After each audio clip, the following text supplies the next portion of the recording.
بسم الله.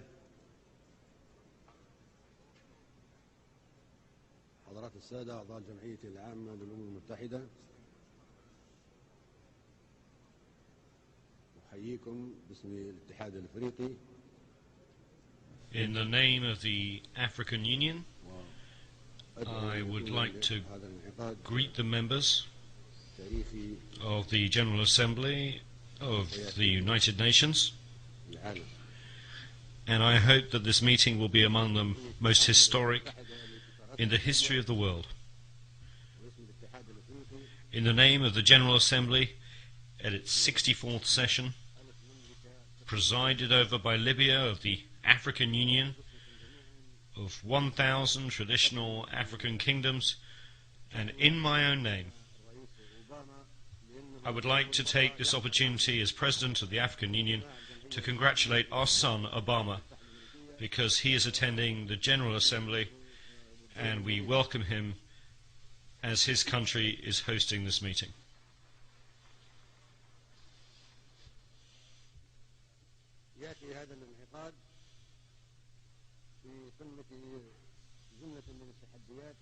This session is taking place in the midst of so many challenges facing us, and the whole world should come together and unite its efforts to defeat the challenges that are our principal common enemy.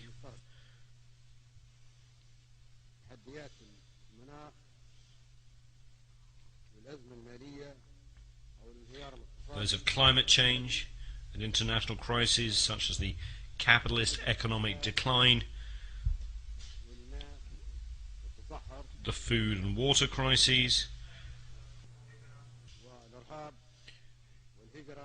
desertification, terrorism, immigration, piracy, man-made and natural epidemics, and nuclear proliferation.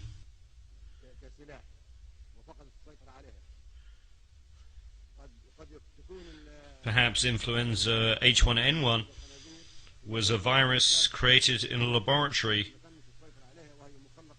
that got out of control, originally being meant as a military weapon.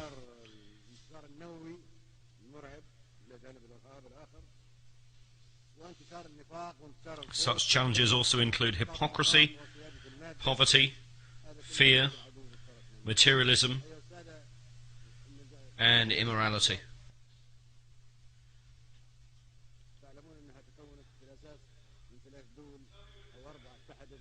As is known, the United Nations was founded by 3 or 4 countries against Germany at the time.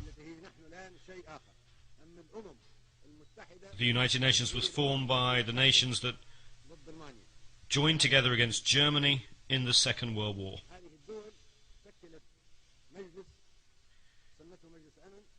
Those countries formed a body called the Security Council, made its own countries permanent members, and granted them the power of veto. We were not present at that time. The United Nations was shaped in line with those 3 countries and wanted us to step into the shoes originally designed against Germany. That is the real substance of the United Nations when it was founded over 60 years ago. That happened in the absence of some 165 countries, at a ratio of 1 to 8.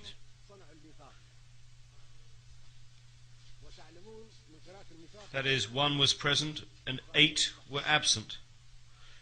They created the Charter, of which I have a copy. If one reads the Charter of the United Nations, one finds that the preamble of the Charter differs from its articles. How did it come into existence? All those who attended the San Francisco conference in 1945 participated in creating the preamble, but they left the articles and internal rules of the procedures of the so-called Security Council to experts, specialists, and interested countries, which were those countries that had established the Security Council and united against Germany. The preamble is very appealing and no one objects to it, but all the provisions that follow it completely contradict the preamble. We reject such provisions and we will never uphold them. They ended with the Second World War.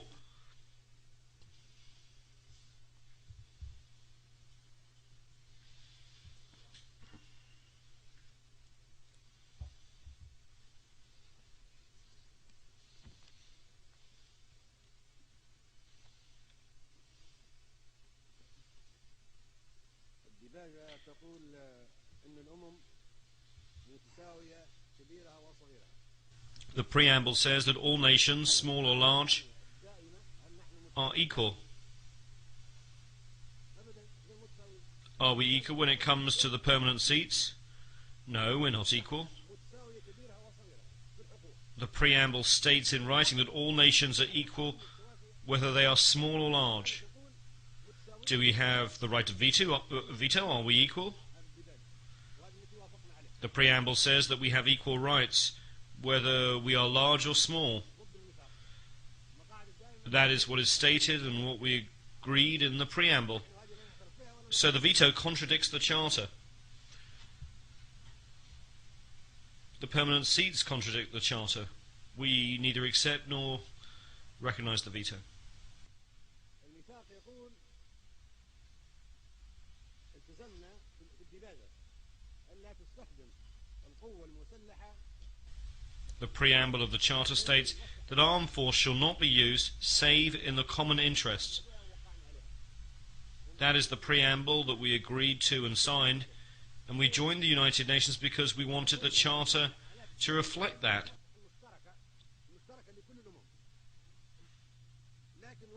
It says that armed force shall only be used in the common interest of all nations. But what has happened since then? 65 wars have broken out since the establishment of the United Nations and the Security Council.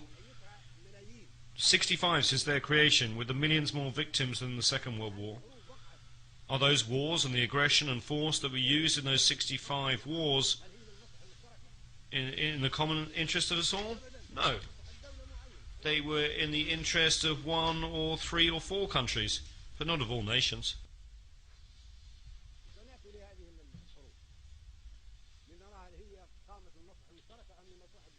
We will talk about whether those wars were in the interests of one country or of all nations.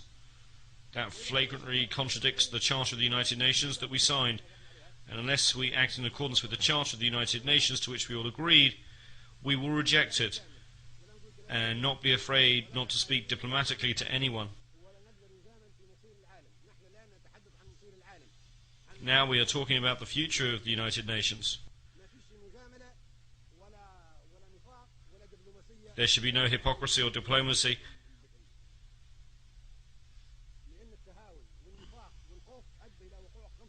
Because it concerns the important and vital issue of the future of the world. It was hypocrisy that brought about 65 wars since the establishment of the United Nations.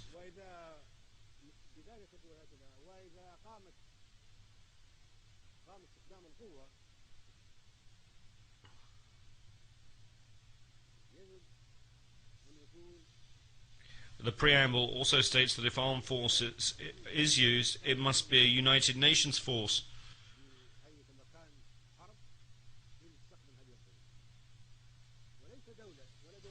Thus military intervention by the United Nations with the joint agreement of the United Nations, not 1 or 2 or 3 countries using armed force.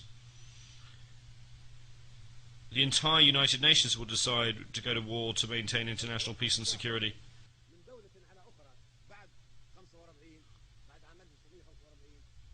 Since the establishment of the United Nations in 1945, if there's an act of aggression by one country against another, the entire United Nations should deter and stop that act.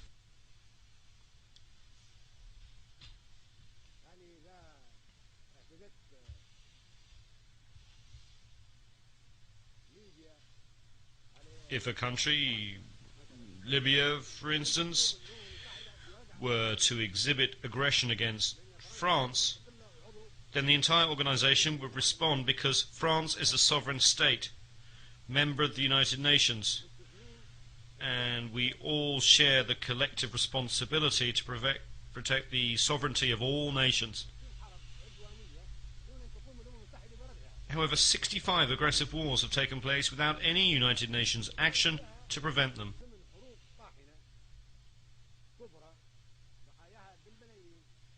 Eight other massive, fierce wars, whose victims number some 2 million, have been waged by member states that enjoy veto powers.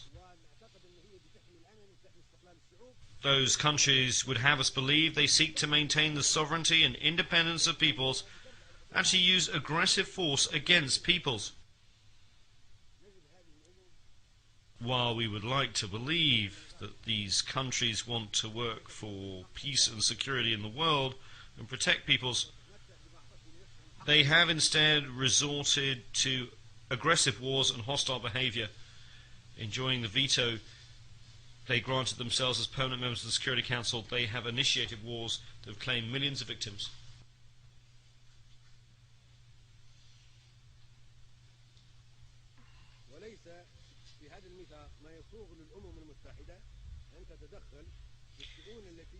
The principle of non-interference in the internal affairs of states is enshrined in the Charter of the United Nations. No country, therefore, has the right to interfere in the affairs of any government, be it democratic or dictatorial.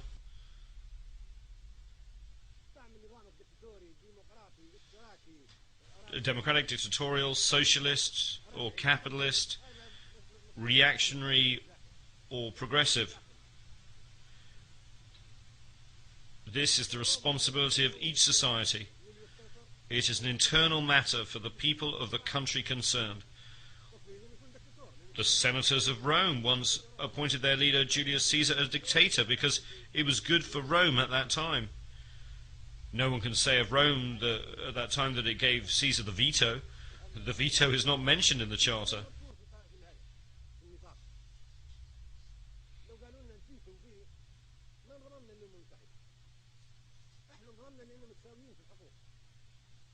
We joined the United Nations because we thought we were equals, only to find that one country can object to all the decisions we make. Who gave the permanent members their status in the Security Council? 4 of them granted this status to themselves. The only country that we in this assembly elected to a permanent member status in the Security Council is China. This was done democratically. But the other seats were imposed upon us in an undemocratically through a dictatorial procedure carried out against our will, and we should not accept it.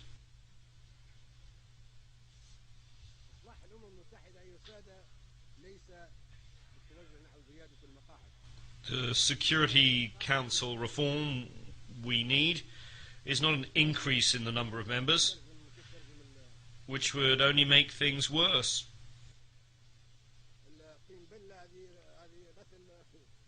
To use a common expression, if you add more water, you get more mud. It would add insult to injury.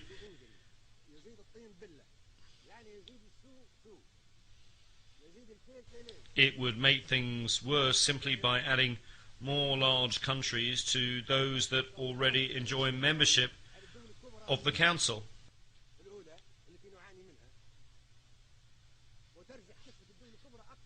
It would merely perpetuate the proliferation of superpowers. We therefore reject the addition of any more permanent seats. The solution is not to have more permanent seats, which would be very dangerous.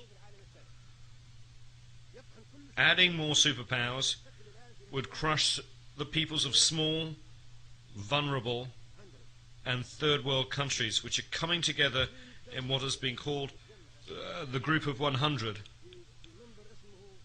100 small countries banding together in a forum that one member has called the Forum of Small States.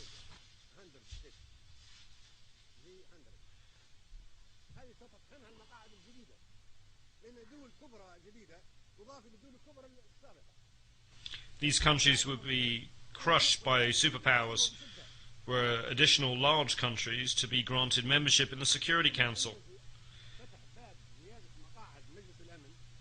This door must be closed.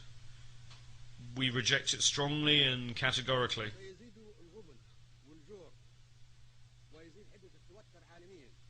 Adding more seats to the Security Council would increase poverty, injustice, and tension at the world level, as well as great competition between certain countries, such as Italy, Germany,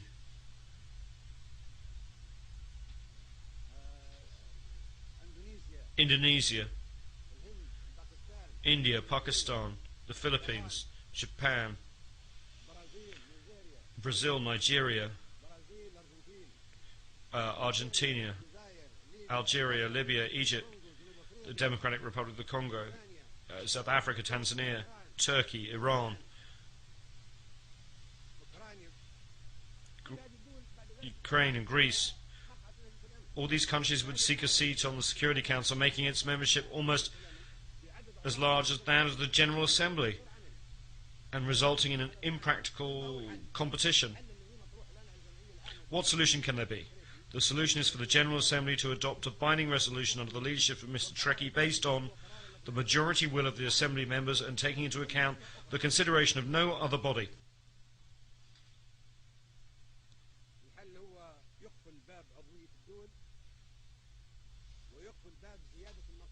The solution is to close Security Council memberships to the admission of further states. This item is on the agenda of the General Assembly during the present session presided over by Mr. Trekkie. Membership through unions and the transference of mandates should supersede other proposals.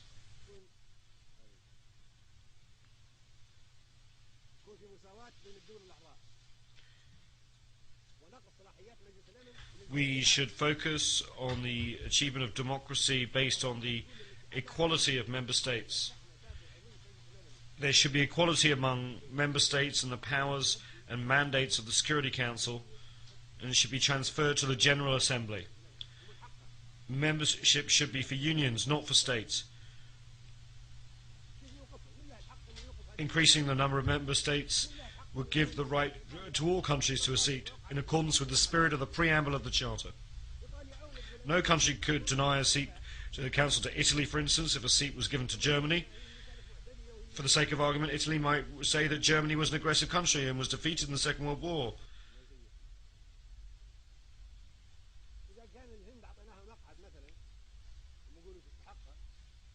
If we gave India a seat, Pakistan would say that it too is a nuclear country and deserves a seat. And those two countries are at war. It would be a dangerous situation. If we gave a seat to Japan, then we should give one to Indonesia, the largest Muslim country, then Turkey, and then Iran and Ukraine would make the same claim. What could we say to Argentina or Brazil? Libya deserves a seat for its efforts in the service of world security by discarding its weapons of mass destruction. Then South Africa, Tanzania, Ukraine would demand the same. All these countries are important. The door to Security Council membership should be closed. This approach is a falsehood, a trick that has been exposed. If we want to reform the United Nations, bringing in more superpowers is not the way. The solution is to foster democracy at the level of the General Congress of the world, the General Assembly, to which the powers of the Security Council should be transferred. The Security Council will become merely an instrument for implementing the decisions taken by the General Assembly, which would be the Parliament, the Legislative Assembly of the world. This assembly is our democratic forum, and the Security Council should be responsible before it. We should not accept the current situation. These are the legislators of the members of the United Nations, and their resolutions should be binding. It is said that the General Assembly should do whatever the Security Council recommends. On the contrary, the Security Council should do whatever the General Assembly decides. This is the United Nations, the assembly that includes 192 countries. It is not the Security Council, which includes only 15 of the member states. How can we be happy about global peace and security if the whole world is controlled by only 5 countries?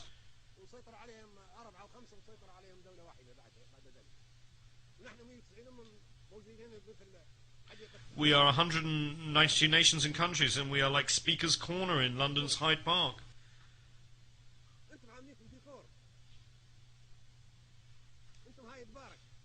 We just speak and nobody implements our decisions.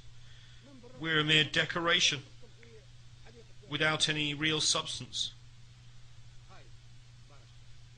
We are Speaker's Corner, no more, no less.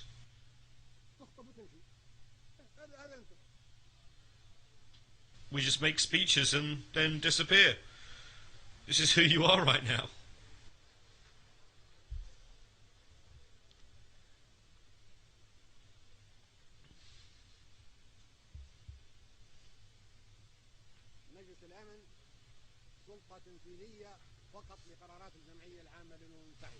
Once the Security Council becomes only an executive body for resolutions adopted by the General Assembly, there will be no competition for membership of the Council.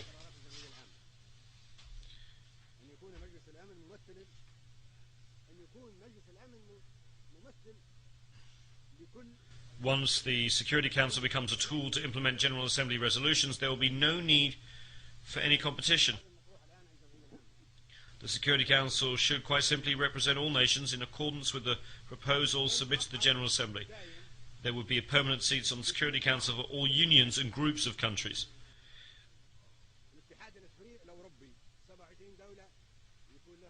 The 27 countries of the European Union should have a permanent seat on the Security Council. The countries of the African Union should have a permanent seat on the Security Council. The Latin American and ASEAN countries should have permanent seats. The Russian Federation and the United States of America are already permanent members of the Security Council.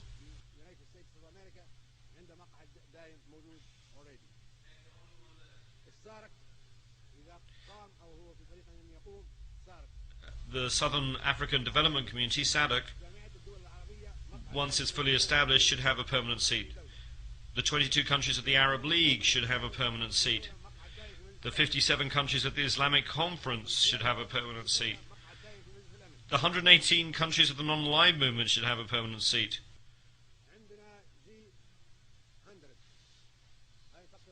Then there is the G100. Perhaps the small countries should also have a permanent seat.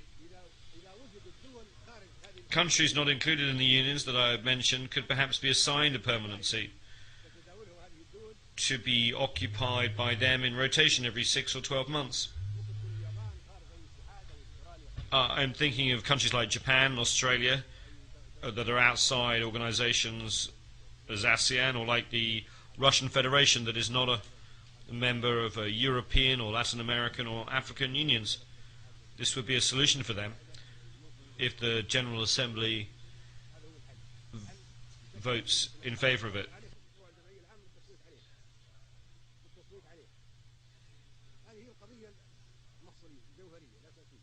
The issue is a vitally important one. As has already been mentioned, the General Assembly is the Congress and Parliament of the world, the leader of the world. We are the nations, and anyone outside this General Assembly will not be recognized. The President of the Assembly, Mr. Ali Abdul Salam Treki, and Secretary General Ban Ki-moon will produce a legal draft and set up the necessary committees to submit this proposal to a vote. That from now on, the Security Council will be made up of unions of nations. In this way we will have justice and democracy, and we will no longer have a Security Council consisting of countries which have been chosen because they have nuclear weapons, large economies, or advanced technology. That is terrorism.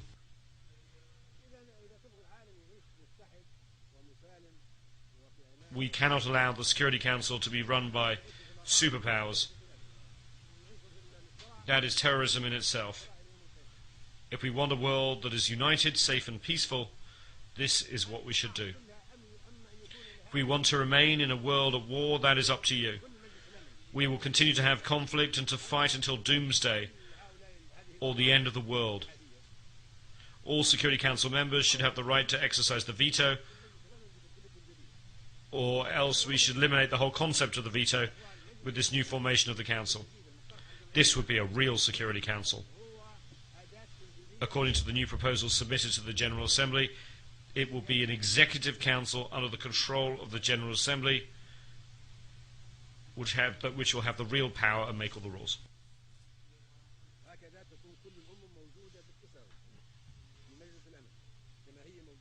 In this way, all countries will be on an equal footing in the Security Council, just as they are in the General Assembly. In the General Assembly, we are all treated equally when it comes to membership and voting. It should be the same in the Security Council.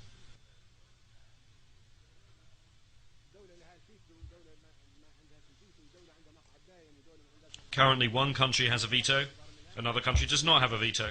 One country has a permanent seat, another country does not have a permanent seat. We should not accept this, nor should we accept any resolution adopted by the Security Council in its current composition. We are under trusteeship. We were colonized, and now we were independent. We are here today to decide the future of the world in a democratic way that will maintain the peace and security of all nations, large and small, as equals. Otherwise, it is terrorism. For terrorism is not just Al-Qaeda, but can also take other forms. We should be guided by the majority of the votes in the General Assembly alone. If the General Assembly takes the decision by voting, then its wishes should be obeyed and its decision should be enforced. No one is above the General Assembly. Anyone who says he is above the Assembly should leave the United Nations and be on his own.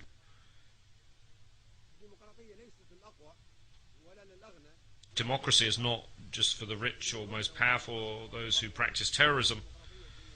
All nations should be and should be seen to be on an equal footing.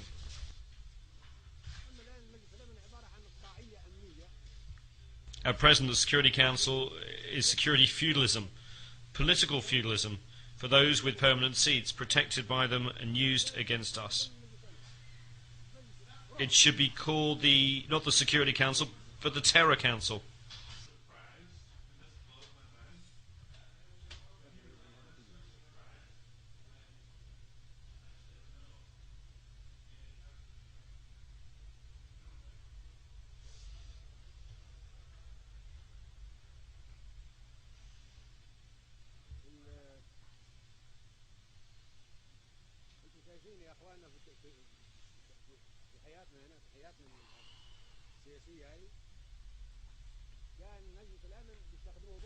In our political life, if they need to use the Security Council against us, they turn to the Security Council.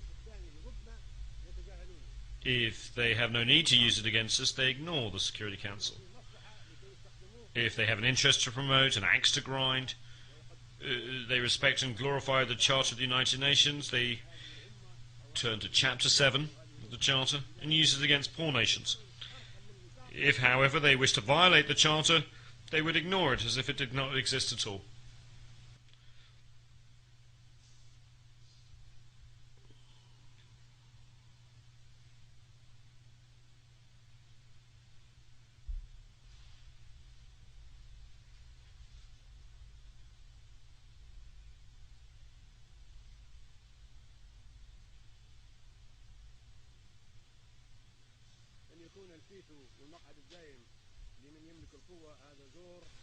If the veto of the permanent members of the Security Council is given to those who have the power, this is injustice and terrorism and should not be tolerated by us. We should not live in the shadow of this injustice and terror. Superpowers have complicated global interests. They use the veto to protect those interests. For example, in the Security Council, they use the power of the United Nations to protect their interests and to terrorize and intimidate the third world, causing it to live under the shadow of terror. From the beginning, since it was established in 1945, the Security Council has failed to provide security.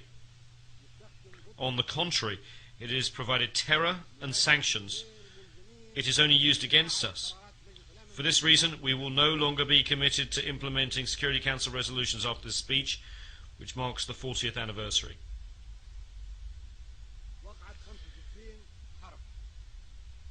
65 wars have broken out, either fighting among small countries or wars of aggression waged against us by superpowers.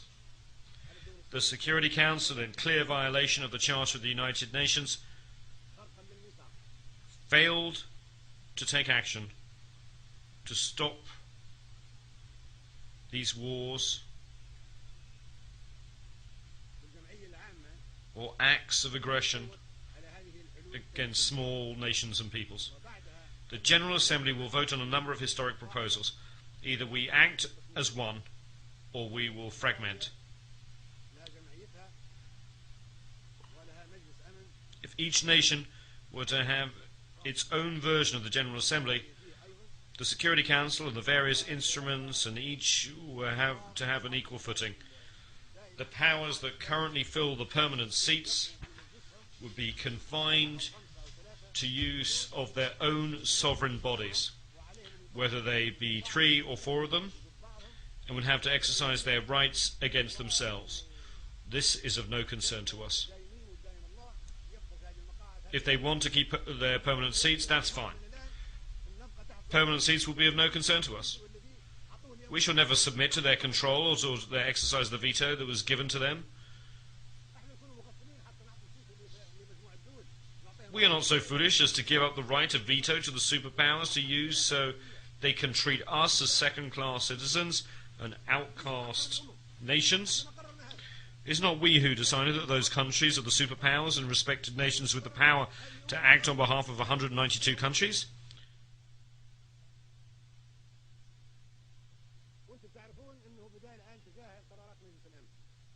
You should be fully aware that we are ignoring the Security Council resolutions because those resolutions are used solely against us and not against the superpowers, which have the permanent seats and the right of veto. Those powers never use any resolutions against themselves. They are, however, used against us. Such use has turned the United Nations into a travesty of itself and has generated wars of violations of the sovereignty of independent states. It has led to war crimes and genocides. All of this is in violation of the Charter of the United Nations.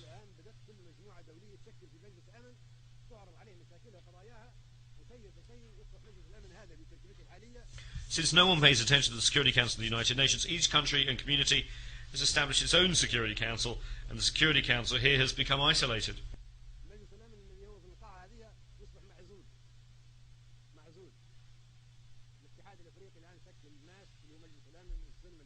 The African Union has established its own Peace and Security Council. The European Union has established a Security Council, and Asian countries have already established their own Security Council soon. Latin America will have its own Security Council, as will the 120 non-aligned nations. This means that we've already lost the confidence in the United Nations Security Council, which has not provided us with security, and that's why we now are creating the new regional security councils.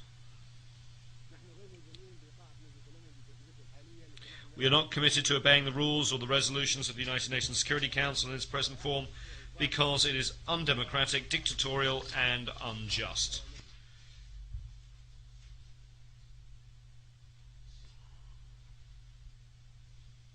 No one can force us to join the Security Council or to obey or comply with the resolutions or orders given by the Security Council in its present composition. Furthermore, there is no respect for the United Nations and no regard for the General Assembly, which is actually the true United Nations, but whose resolutions are non-binding. The decisions of the International Court of Justice, the international judicial body, take aim only at small countries and third world nations. Powerful countries escape the notice of the court, or, if judicial decisions are taken against these powerful countries, they are not enforced.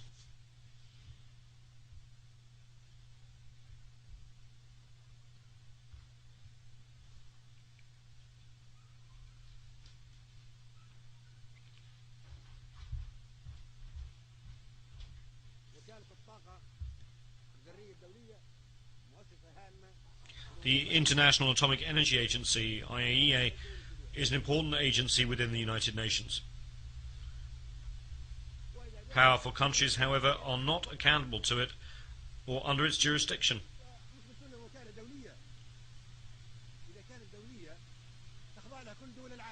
We have discovered that the IAEA is only used against us. We are told that it's an international organization, but if that's the case, then all the countries of the world should be under its jurisdiction. If it's not truly international, then right after this speech, we should no longer accept it and should close it down. Mr. Trekkie, in his capacity as President of the General Assembly, should talk to the Director General of the IAEA, Mr. Al-Baradei, and should ask him if he is prepared to verify nuclear energy storage in all countries and inspect all suspected increases. If he says yes, then we accept the agency's jurisdiction. But if he says that he cannot go into certain countries that have nuclear power and he does not have any jurisdiction over them, then we should close the agency down and not submit to its jurisdiction. For your information, I called Mr. El-Baradei when we had the problem of the Libyan nuclear bomb. I called Mr. El-Baradei and asked him if the agreements by the superpowers to reduce nuclear supplies were subject to agency control and under inspection, and whether he was aware of any increases in their activity. He told me that he was not in a position to ask the superpowers to be inspected. So is the agency only inspecting us? If so, it does not qualify as an international organization since it is selective, just like the Security Council and the International Court of Justice. This is not equitable, nor is the United Nations. We totally reject this situation.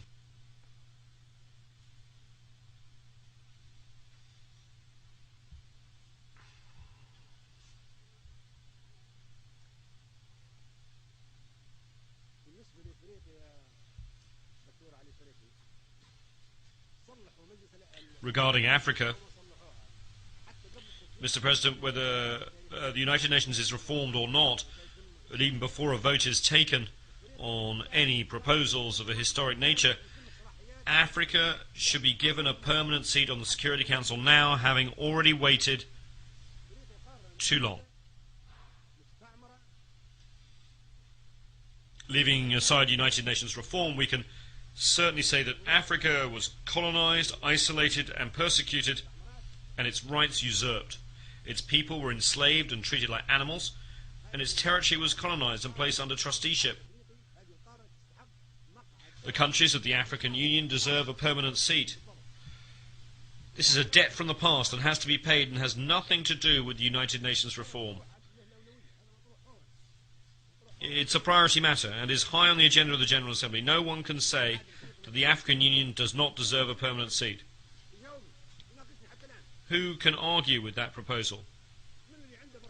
I challenge anyone to make a case against it.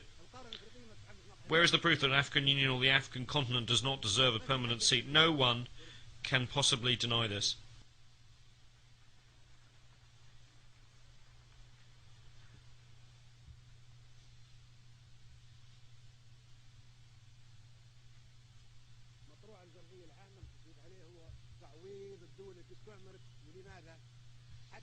Another matter that should be voted on in the General Assembly is that of compensation for countries that were colonized so as to prevent the colonization of a continent, the usurpation of its rights and the pillaging of its wealth from happening again. Why are Africans going to Europe? Why are the Asians going to Europe? Why are Latin Americans going to Europe?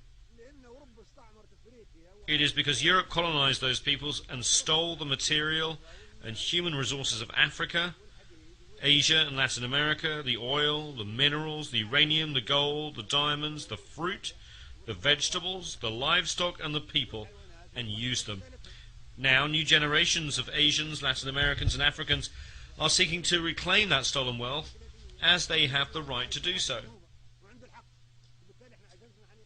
At the Libyan border, I recently stopped 1,000 African migrants headed for Europe. I asked them why were they going there. They told me it was to take back their stolen wealth, that they would not be leaving otherwise. Who can restore the wealth that was taken from us?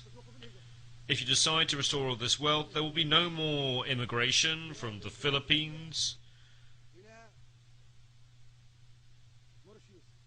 Latin America, Mauritius, and India. Let us have the wealth that was stolen from us. Africa deserves $777 trillion in compensation from countries that colonized it.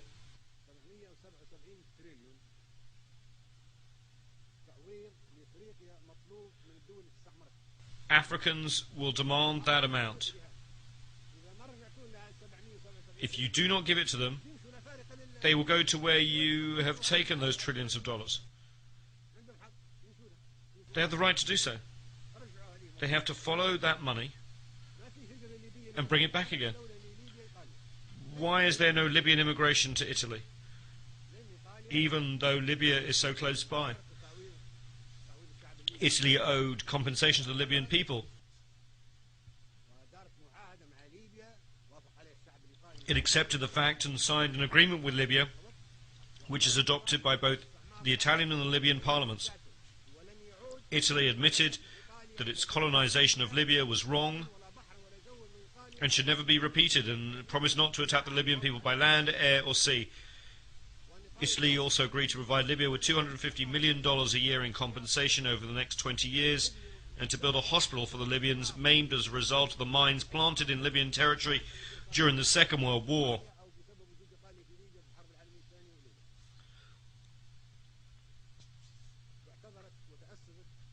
Italy apologized and promised that it would never again occupy the territory of another country.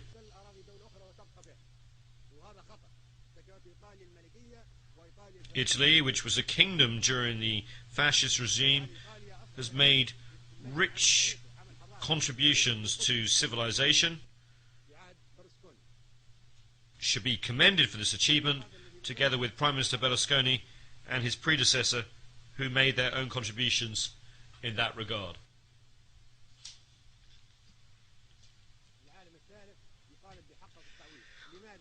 Why is this third world demanding compensation? So that there will be no more colonization, so that large and powerful countries will not colonize, knowing that they will have to pay compensation. Colonization should be punished. The countries that harmed other peoples during the colonial era should pay compensation for the damage and suffering inflicted under their colonial rule.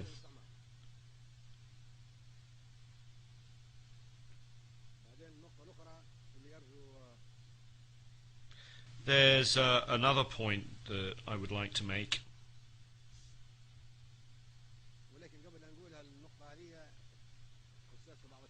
However, before doing so, and addressing a somewhat sensitive issue,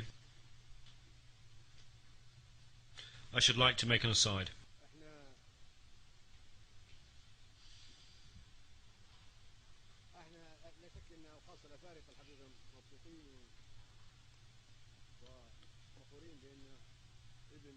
We Africans are happy and proud indeed.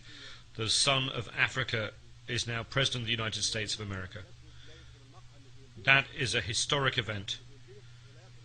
Now, in a country where blacks once could not mingle with whites, in cafes or restaurants, or sit next to them on a bus, the American people have elected as their president a young black man, Mr. Obama, of Kenyan heritage. That is a wonderful thing, and we are proud. It marks the beginning of a change. However, as far as I am concerned, Obama is a temporary relief for the next 4 or 8 years. I am afraid that we may then go back to square one. No one can guarantee how America will be governed after Obama.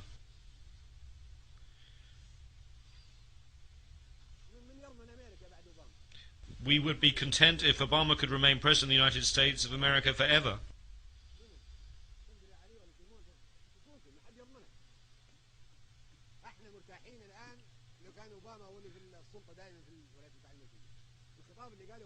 The statement that he just made shows that it's completely different from any American president that we have seen.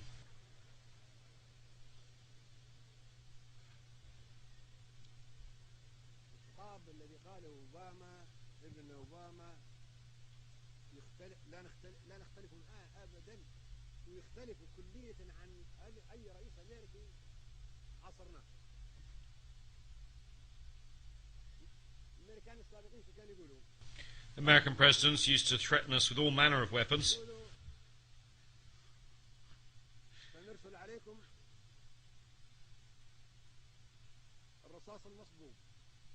saying that they would send us desert storm, grapes of wrath, rolling thunder, and poisonous roses for Libyan children.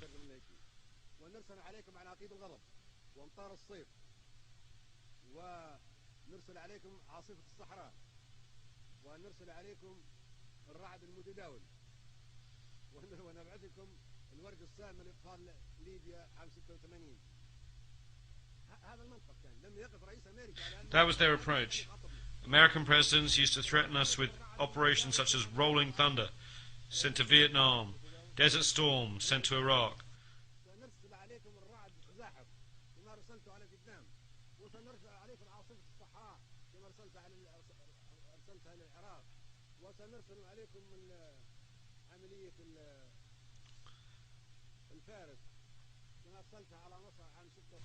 Musketeer sent to Egypt in 1956, even though America opposed it.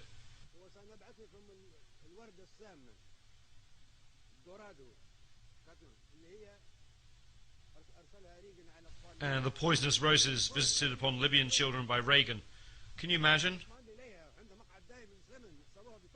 One would have thought that presidents of a large country with a permanent seat on the Security Council and the right of veto would have protected us and sent us peace. And what did we get instead?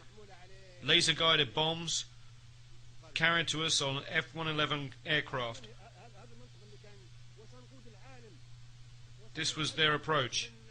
We will lead the world, whether you like it or not, and we will punish anyone who opposes us. What our son Obama said today is completely different. He made a serious appeal for nuclear disarmament, which we applaud. He also said that America alone could not solve the problems facing us, and that the entire world should come together to do so. He said that we must do more than we are doing now, which is making speeches. We agree with that and applaud it. He said that we had to come to the United Nations to talk against one another. It is true that when we come here, we should communicate with one another on an equal footing. And he said that democracy should not be imposed from outside. Until recently, American presidents have said that democracy should be imposed on Iraq and other countries. But he said that this was an internal affair. He spoke truly when he said that democracy cannot be imposed from outside.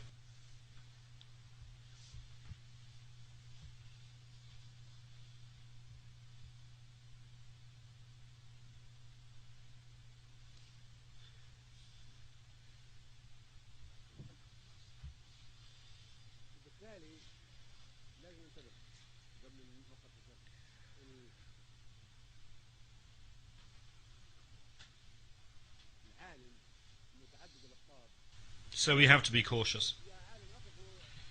Before I make these sensitive remarks, I note that the whole world has so many polarities. Listen, should we have a world of so many polarities? Can we not have nations on an equal footing? Let's have an answer. Does anyone have an answer as to whether it's better to have a world of so many polarities? Why can we not have equal standing? Should we have patriarchs? Should we have popes? Should we have gods? Why should we have a world of so many polarities? We reject such a world and call for a world where big and small are equal.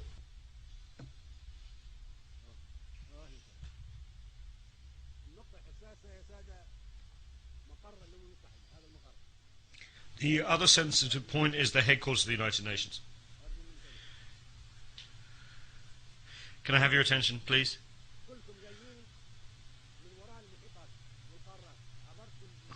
All of you came across the Atlantic Ocean, the Pacific Ocean, crossing the Asian continent or the African continent to reach this place. Why? Is this Jerusalem? Is this the Vatican? Is this Mecca? All of you are tired, you have jet lag and have sleepless nights.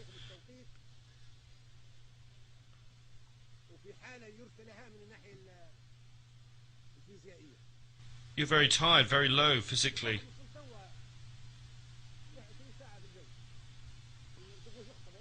Somebody arrived just now, flying 20 hours.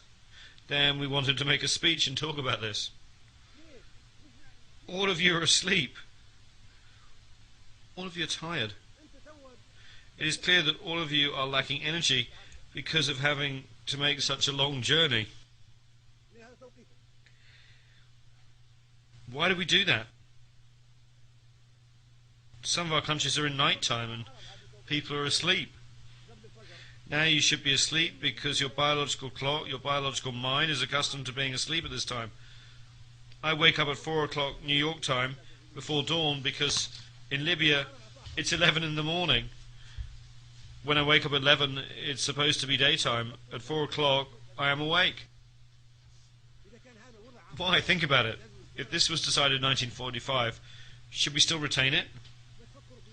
Why can we not think about a place that's in the middle, that is comfortable?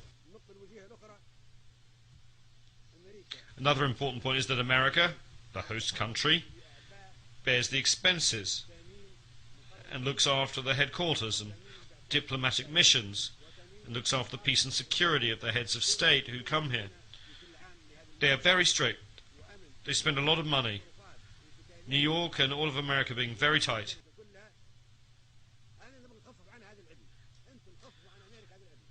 I want to relieve America of this hardship. We should thank America. We should say to America, thank you for all the trouble that you've taken on yourself. We say thank you, America. We want to help reassure America and New York and keep them calm. They should not have the responsibility of looking after security. Perhaps someday a terrorist could cause an explosion or a bomb or a president. This place is targeted by Al-Qaeda, this very building.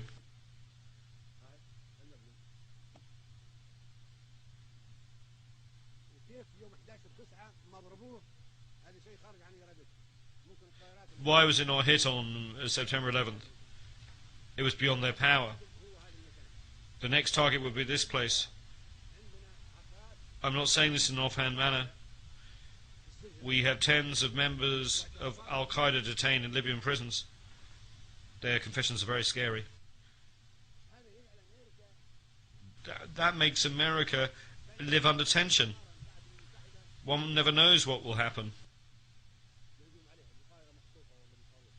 Perhaps America or this place would be targeted again by a rocket. Perhaps tens of heads of state will die. What we want to relieve America from this worry, we should take the place to where it is not targeted. Now, after 50 years, the United Nations headquarters should be taken to another part of the hemisphere. Another 50 years in the Western Hemisphere. For the next 50 years, it should be in the Eastern Hemisphere or in the Middle Hemisphere by rotation. Now, with 64 years, we have an extra 14 years over the 50. So the headquarters should be moved to somewhere else. This is not an insult to America, it's a service to America. We should thank America. This was possible in 1945, and we should not accept it now, of course. this should be put on the vote of the General Assembly.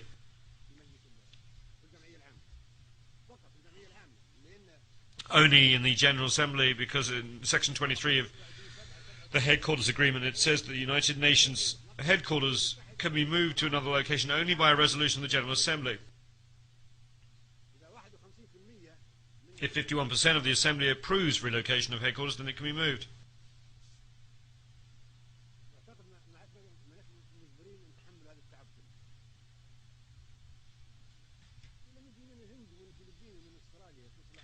America has the right to make its security tight because it's targeted by terrorists and by Al-Qaeda.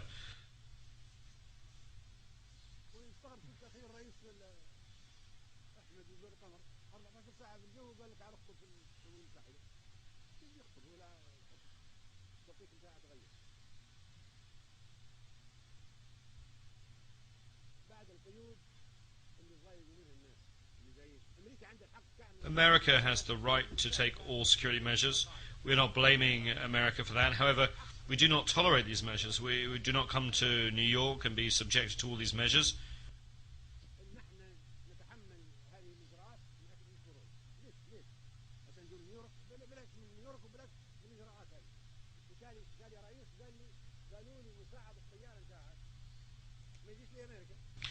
One president told me that he was told that his co-pilot could not come to America because there were restrictions. He asked how could he cross the Atlantic without a co-pilot? Why? He doesn't know how to come here. Another president complained that his honor guard could not come because there was some misunderstanding regarding his name when it came to granting a visa. Another president said his own doctor could not get a visa and could not come to America.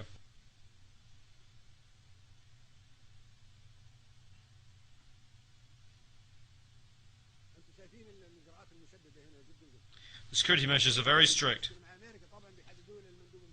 If a country has any problems with America, they will set up restrictions on the movement of member delegations, as if one is in Guantanamo.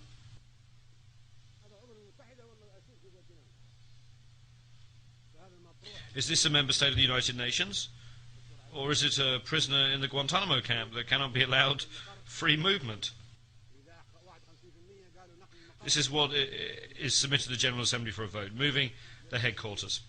If 51% agree, then we come to the second vote, to the middle of the globe or the eastern part. If we say we move the headquarters to the middle of the hemisphere, why don't we move it to Sirte or Vienna? One can come even without a visa. Once you come as president, Libya is a secure country. We are not going to restrict you to 100 or 500 meters. Libya has no hostile actions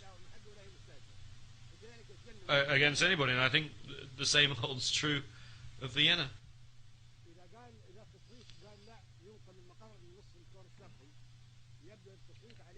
If the vote says we should move headquarters to the eastern part, then it will be Delhi or Beijing, the capital of China or the capital of India.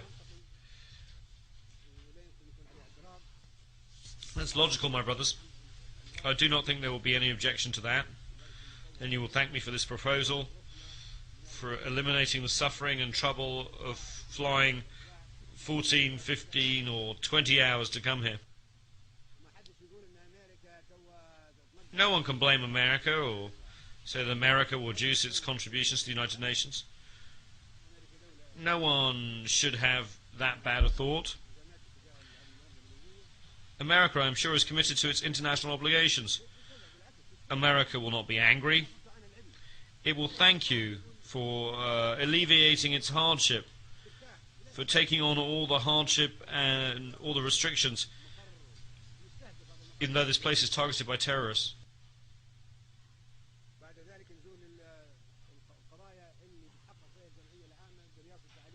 We come now to the issues that will be considered by the General Assembly. We are about to put the United Nations on trial. The old organizations will be finished and a new one will emerge. This is not a normal gathering.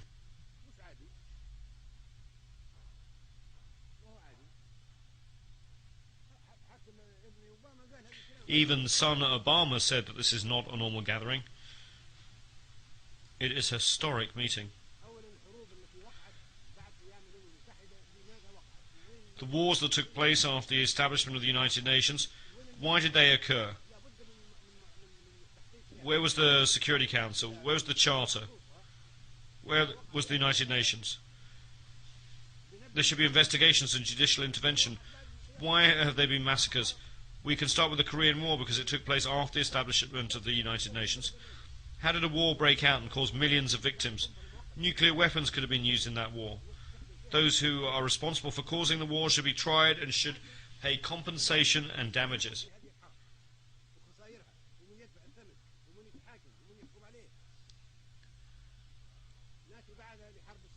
Then we come to the Suez Canal War of 1956.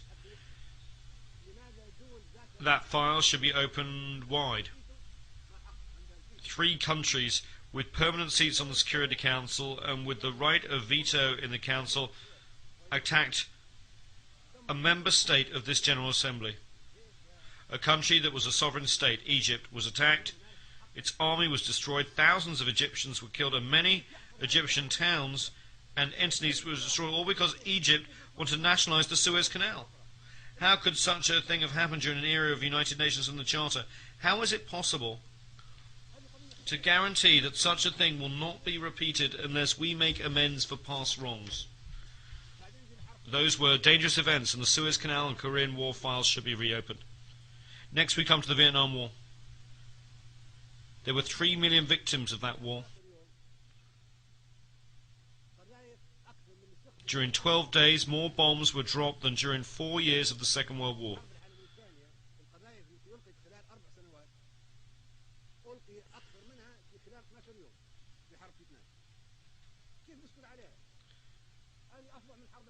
It was a fiercer war, and it took place after the establishment of the United Nations and after we had decided that there would be no more wars. The future of humankind is at stake. We cannot stay silent. How can we feel safe? How can we be complacent?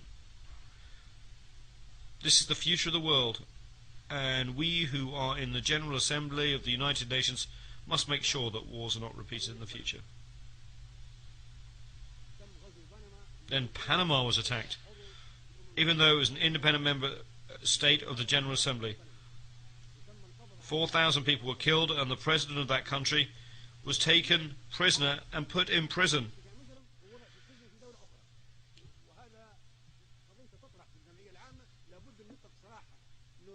Noriega should be released. We should open that file. How can we entitle a country that is a United Nations member state to wage war against another country, capture its president, treat him as a criminal and put him in prison? Who would accept that?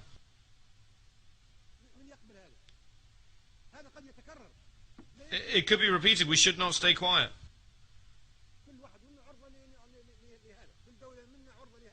We should have an investigation. Any one of us member states could face the same situation, especially if such aggression is by a member state with a permanent seat on the Security Council and with responsibility to maintain peace and security worldwide. Then there is the war in Grenada. The country was invaded even though it was a member state. It was attacked by 5,000 warships, 7,000 troops and dozens of military aircraft. It is the smallest country in the world. This occurred after the establishment of the United Nations, of the Security Council and its veto, and the President of Grenada, Mr. Maurice Bishop, was assassinated. How could that have happened with impunity?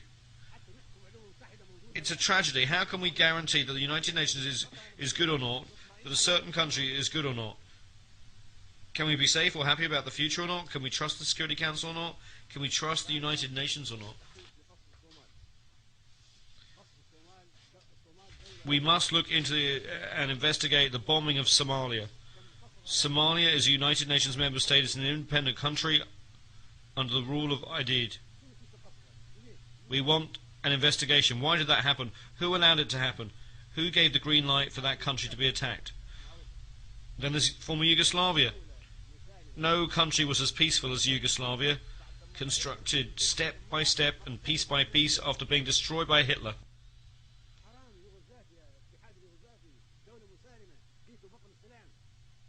We destroyed it. as if we were doing the same job as Hitler. Tito built that peaceful country step by step, brick by brick, and then we arrived and broke it apart from imperialistic and personal interests. How can we be complacent about that? Why can we not be satisfied? If a peaceful country like Yugoslavia faced such a tragedy, the General Assembly should have an investigation and should decide who should be tried before the International Criminal Court. Then we have war in Iraq, the mother of all evils.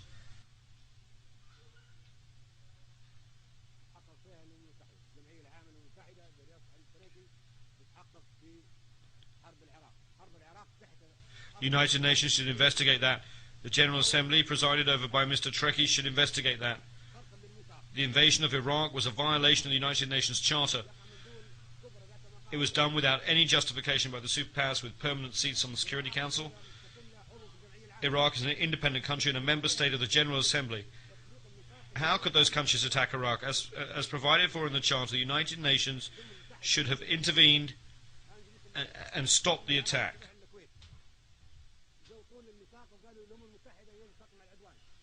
We spoke in the General Assembly and urged it to use the Charter to stop that attack. We were against the invasion of Kuwait, and the Arab countries fought Iraq alongside foreign countries in name of the United Nations Charter.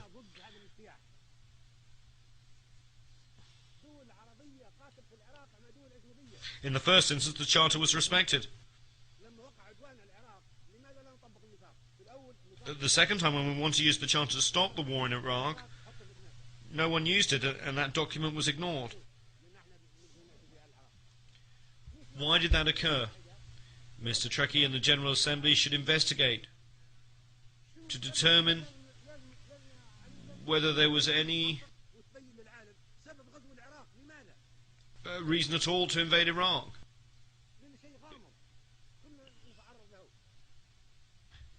Because the reasons for that attack remain mysterious and ambiguous, and we might face the same destiny.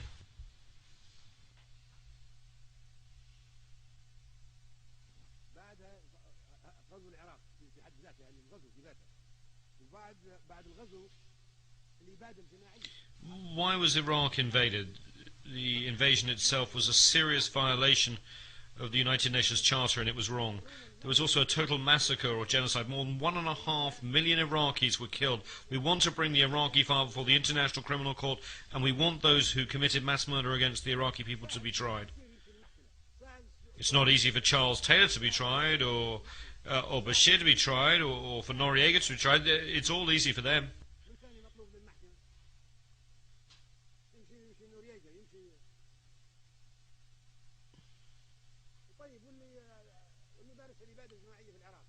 But what about those who have committed mass murder against the Iraqis? They cannot be tried. They cannot go before the ICC. If the court is unable to accommodate us, then we should not accept it. Either it is meant for all of us, large or small, or we should not accept it and should reject it. Anyone who commits a war crime can be tried. But we are not livestock or animals like those that are slaughtered for the Eid. We have the right to live, and we are ready to fight to defend ourselves.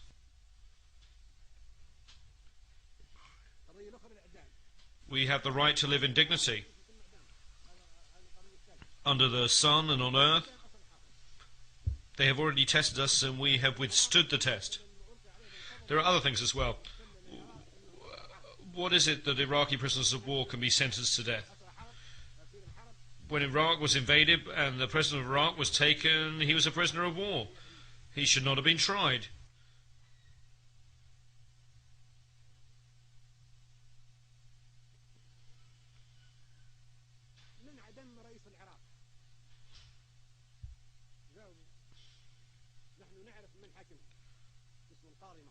He should not have been hanged. When the war was over, he should have been released. We want to know why a prisoner of war should have been tried. Who sentenced the president of Iraq to death? Is there an answer to that question? We know the identity of a judge who tried him, and those who tied the noose around the president's neck on the day of sacrifice and hanged him. Those people wore masks. How could this have happened in a civilized world? They were prisoners of war of civilized country under international law. How could government ministers and a head of state be sentenced to death and hanged?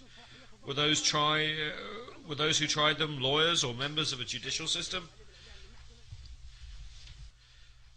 Do you know what people are saying? They are saying that the faces behind the masks were those of the President of the United States and the Prime Minister of the United Kingdom. And it was they who put the President of Iraq to death.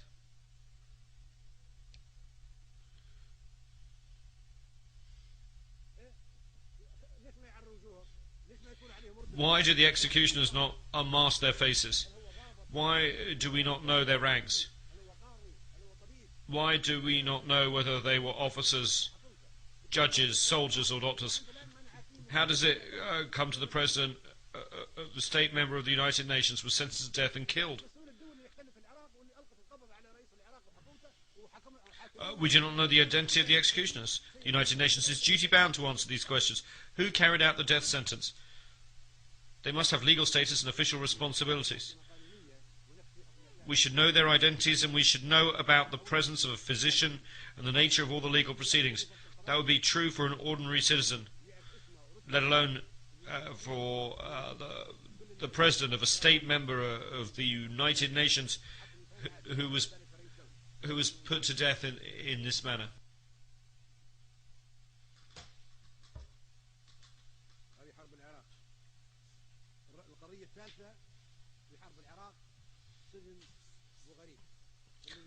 My third point on Iraq relates to Abu Ghraib.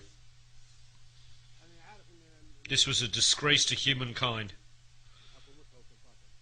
I know the United States authorities will investigate the scandal, but the United Nations must not ignore it either. The General Assembly should investigate this matter.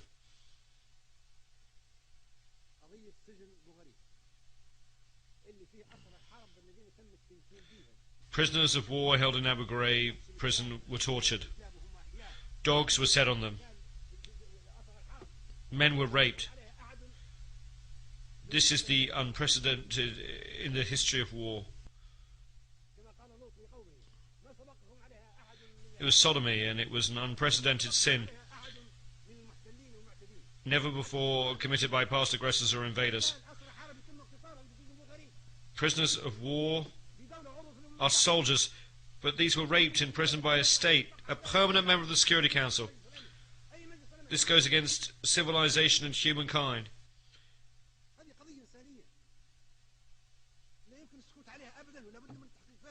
We must not keep silent. We must know the facts. Even today, 250,000 of Iraqi prisoners, men and women alike, remain in Abu Ghraib. They are being maltreated, persecuted and raped. There must be an investigation.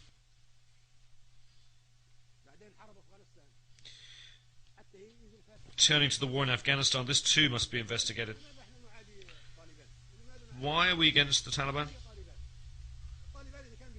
Why are we against Afghanistan? Who are the Taliban? If the Taliban want a religious state, that's fine. Think of the Vatican. Does the Vatican pose a threat to us? No, it's a religious, very peaceful state. If the Taliban want to create an Islamic emirate, who says that this makes them an enemy? Is anyone claiming that bin Laden is of the Taliban or that he is Afghan? Is bin Laden of the Taliban? No. He is not of the Taliban, and he is not an Afghan. Were the terrorists who hit New York of the Taliban? Were they from Afghanistan? They were neither Taliban nor Afghani. Then, what was the reason for the wars in Iraq and Afghanistan? If I truly wanted to deceive my American and British friends, I would encourage them to send more troops, and I would encourage them to persist in this bloodbath. But they will never succeed in Iraq or Afghanistan. Look what happened to them in Iraq, which is a desert. It's even worse in mountainous Afghanistan.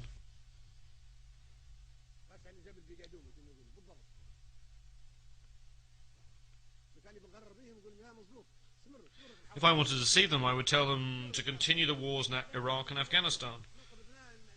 But no, I want to save the citizens of the United States, the United Kingdom, and other countries who are fighting in Iraq and Afghanistan.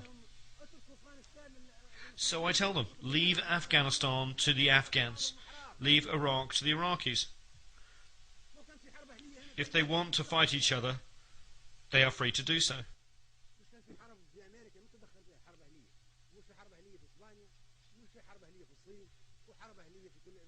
America had its civil war, and no one interfered in it. There were civil wars in Spain, China, and countries all over the world.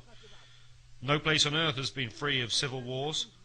Let there be a civil war in Iraq. If the Iraqis want to have a civil war and fight each other, that's fine. Who says that if the Taliban form a government, they would possess intercontinental missiles of the kind of airplanes that hit New York?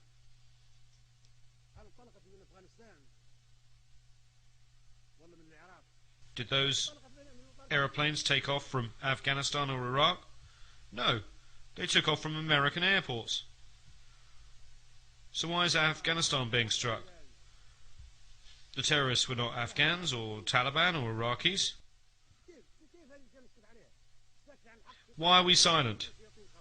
We must never be war devils. Anyone who does not speak the truth is a silent devil. We are committed to international peace and security. We do not wish to scorn or ridicule humankind. We want to save humanity.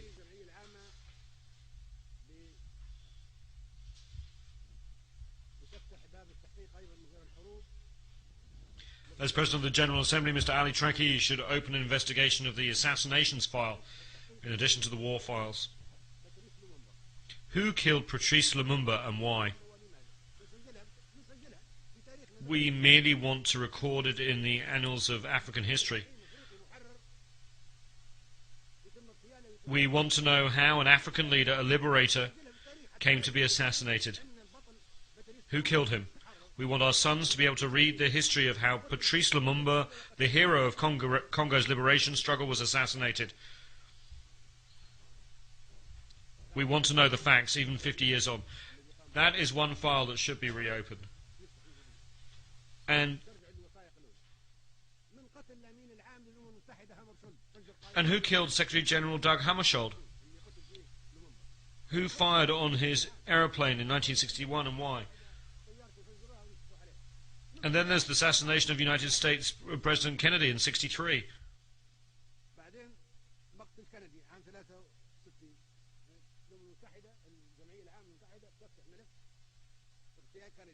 We want to know who killed him and why.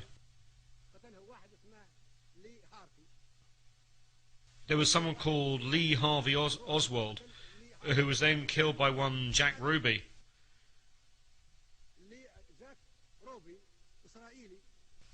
But why did he kill him? Jack Ruby, an Israeli, killed Lee Harvey Oswald, who killed Kennedy. Why did this Israeli kill Kennedy's killer? Then Jack Ruby, the killer of Kennedy, die in mysterious circumstances before he could be tried. We must open the files. The whole world knows that Kennedy wanted to investigate the Israeli Dimona nuclear reactor. This involves international peace and security and weapons of mass destruction. That is why we should open this file.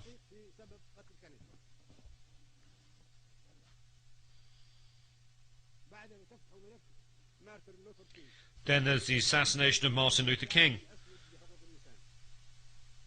the black reverend and human rights activist. His assassination was a plot, and we should know why he was killed and who killed him. And then there was Khalil Wazir, or Abu Jihad, a Palestinian, was attacked. He was living peacefully in Tunisia, a member state, and that country's sovereignty was not respected. We cannot keep silent, even though submarines and ships were detected along the coast of Tunisia where he was killed. No one was accused or tried. Abu Yad was also killed, and we should know how he was killed. He was killed in ambiguous circumstances.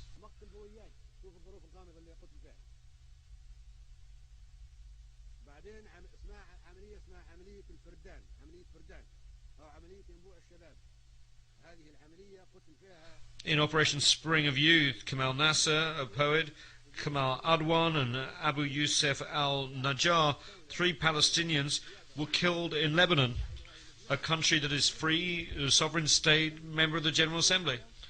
They were attacked and killed while sleeping peacefully. We should know who killed them, and he should be tried so that the crimes against humanity are not repeated.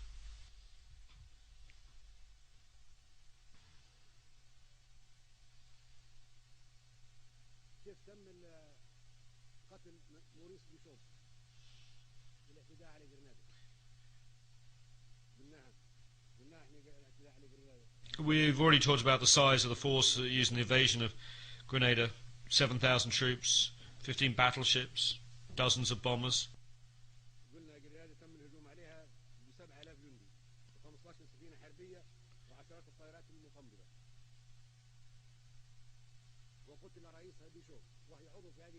And President Bishop was killed even though Grenada was a member state. Those are crimes, and we cannot keep silent. Otherwise we will look like sacrificial beasts. We are not animals.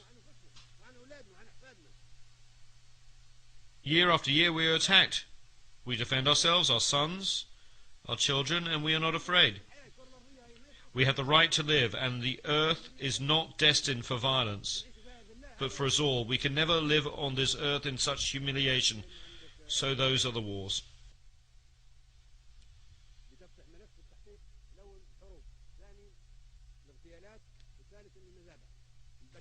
The last files is that of the massacres. In the Sabra and Shatila massacre, 3,000 people were killed. That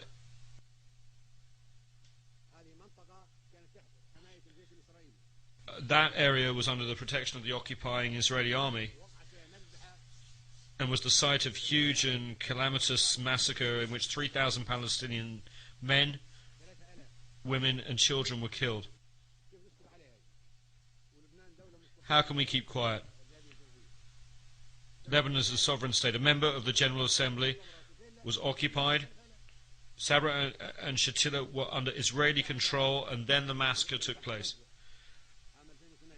And then there was the 2008 massacre in Gaza. There were 1,000 women and 2,200 children among the victims killed in the massacre in Gaza in 2008.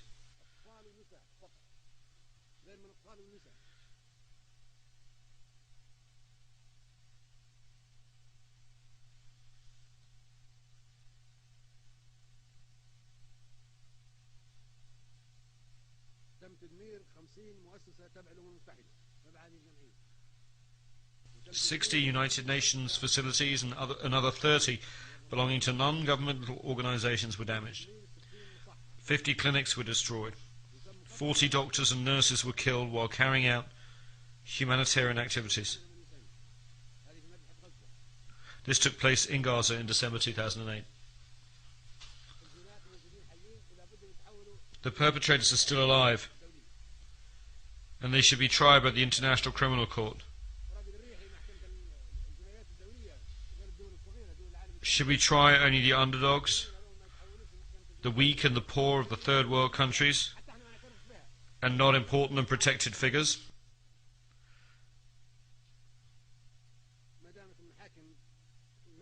Under international law, they should all face trial for the consequences of the crimes that they have committed. Otherwise, the role of the ICC would never be recognized. If the decisions of the ICC are not respected or implemented, if the General Assembly and the Security Council mean nothing, and if the International Atomic Energy Agency serves only certain countries and organizations, then what is the United Nations? It would mean that the United Nations is nothing, and this is insignificant. Where is it? There is no United Nations. Then, while piracy may be a phenomenon of the high seas, a form of terrorism, we may talk about the piracy in Somalia. Somalis are not pirates. We are the pirates. We went there and usurped their economic zones, their fishing, their wealth. Libya, India, Japan, America, any country in the world. We're all pirates. we all entered the territorial waters and economic zones of Somalia and stole. The Somalis are protecting their own fish, their sustenance. They have become pirates because they are defending their children's food. Now we seek to address that matter in the wrong way. Should we send warships to Somalia? We should send warships to the pirates who have attacked and seized the economic zones and wealth of the Somalis and the food of their children. I met the pirates, and I told them that I would negotiate an agreement between them and the international community that respects the 200-mile exclusive economic zone under the law of the sea. It protects all marine resources belonging to the Somali people. And that stops all countries from disposing of toxic waste along the Somali coast. In return, the Somalis would no longer attack any ships. We will propose and draft such an international treaty and submit it to the General Assembly. That is the solution. The solution does not lie in sending more military ships to fight the Somalis. That is not a solution. We are addressing the phenomena of piracy and terrorism in the wrong way. Today there is swine flu. Perhaps tomorrow there'll be fish flu. Because sometimes we produce viruses by controlling them. It is a commercial business. Capitalist companies produce viruses so that they can generate and sell vaccinations. This is very shameful and poor ethics. Vaccinations and medicine should not be sold.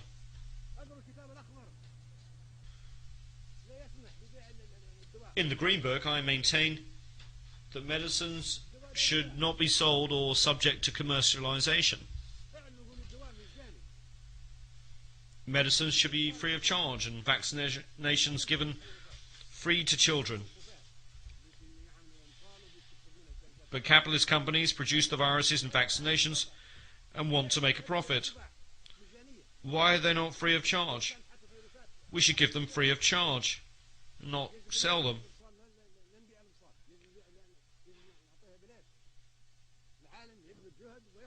The entire world should strive to protect our people,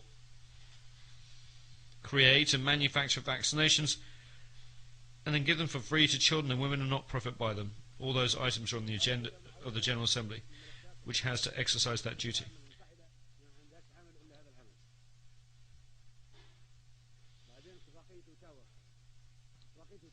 The Ottawa Convention on Landmines forbids the production of landmines. That is wrong. Landmines are defensive weapons. If I place them along the border of my country and someone wants to invade me, they may be killed. That's all right, because they're invading me. The convention should be reconsidered. I'm not taking that defensive weapon to another country. The enemy is coming to me, and on the Gaddafi website, I call for that treaty to be modified or annulled. This treaty should be modified or annulled. I want to use anti-personnel mines to defend my home against invasion. Eliminate weapons of mass destruction, not landmines, which are defensive weapons.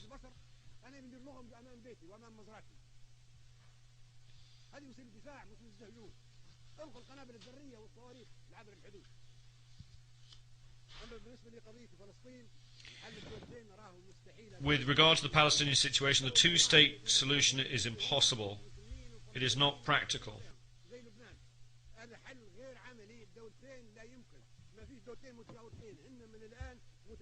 Currently, these two states completely overlap. Partition is doomed to failure. These two states are not neighbours. They are co-extensive in terms of both population and geography.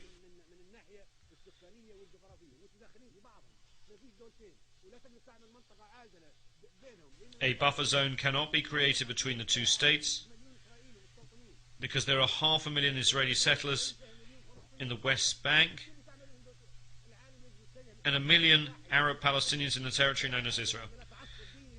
The solution, therefore, is a democratic state without religious fanaticism or ethnicity. The generation of Sharon and Arafat is over. We need a new generation in which everyone can live in peace. Look at the Palestinian and Israeli youth. They both want peace and democracy. And they want to live under one state. This conflict poisons the world.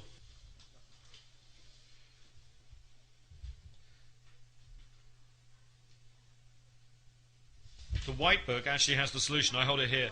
The solution is retained. Arabs should have no hostility or animosity towards Israel. We are cousins of the same race. We want to live in peace. The refugees should go back. You are the ones who brought the Holocaust upon the Jews. You, not we, are the ones who burned them. We gave them refuge. We gave them safe haven during the Roman era and the Arab reign in Andalusia and during the rule of Hitler. You are the ones who poisoned them. You are the ones who annihilated them. We provided them with protection. You expelled them. Let us see the truth. We are not hostile. We are not enemies of the Jews. And one day the Jews will need the Arabs. At that point, Arabs will be the ones to give them protection, to save them. And we hope, as we have done in the past. Look at what everybody else did to the Jews. Hitler is an example. You are the ones who hate the Jews, not us. In brief, Kashmir should be an independent state, neither Indian nor Pakistani. We must end that conflict. Kashmir should be a buffer state between India and Pakistan. With regard to Darfur, I truly hope that the assistance provided by the international organisations can be used for development projects, for agriculture, for industry and for irrigation. You are the ones who made it a crisis. You put it on the altar. You wanted to sacrifice Darfur so you could interfere in its eternal affairs.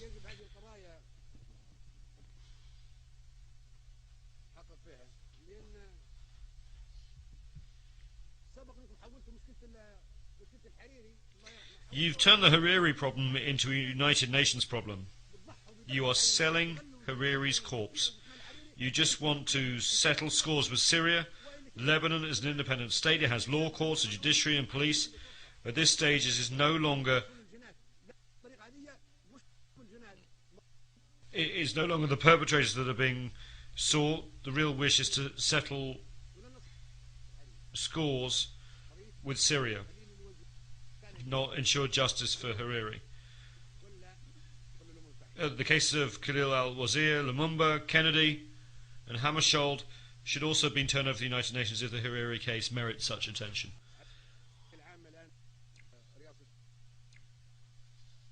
The General Assembly is now under the presidency of Libya. This is our right.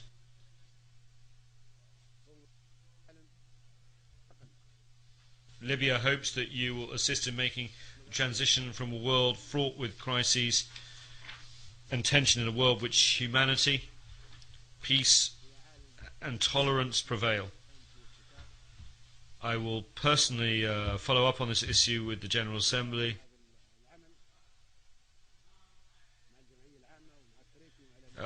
General Assembly and President Trekkie and the Secretary General. It is not our habit to compromise when it comes to the destiny of humanity and the struggles of the Third World and the 100 small nations, which should live in peace always.